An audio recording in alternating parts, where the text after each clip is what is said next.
এটা রাজস্থান ঠান্ডব। সেখানে এসছি, প্যান্ডেলের কাজে এসেছিলাম। সকালবেলা দাঁত মাজতে বেরিয়েছি, দেখি কত ময়ূর সব পাখনা ছাড়িয়ে বসে আছে, দাঁড়িয়ে আছে, ঘুরে বেড়াচ্ছে। মানুষ দেখলে ঝেড়ে দিচ্ছে দৌড়। গাদা ময়ূর, গাদা। রাজস্থানের বাজার। এখানে একটা বিল্ডিং হচ্ছে, বলতে গেলে পাবলিক বাড়ি হচ্ছে। সকালবেলা এসে সব খাবার দিয়ে যায় লোকজন।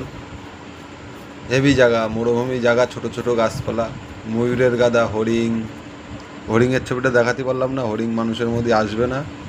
ময়ূরটাই সকালবেলা করে দেখাতে পারলাম। সকালবেলা সব খাতি দিয়েছিল, সব এসছিল। দাঁত মাজতে গিয়েছিলাম, দেখি সকালবেলা গিয়ে দেখি কত ময়ূর। দেখতে ভালোই লাগছিল সকালবেলা। তারপরেক্ষণই চলে গেল সব। কটা পায়রা ছিল, ওই দেখো ময়ূর দৌড় দিচ্ছে। পাখনা ছাড়িয়ে সব দাঁড়িয়েছিল, বসেছিল, সব দৌড় দিচ্ছে।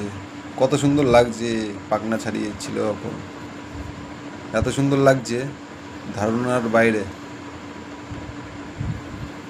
কত সুন্দর জায়গা, পরিবেশ হেভি ভালো জায়গা, শান্তির জায়গা ওটা, শান্তি। কত সুন্দর জায়গা। আর ওখানে একটা পুকুর আছে, কচ্ছপের গাদা। ওখানে সব পুজো করে, সেখানে যেতে পারিনি। পরের ভিডিওটা ছাড়বো, দেখতে পারবে সবাই। বাই বন্ধুরা, পরের ভিডিও নিয়ে আবার আসছি।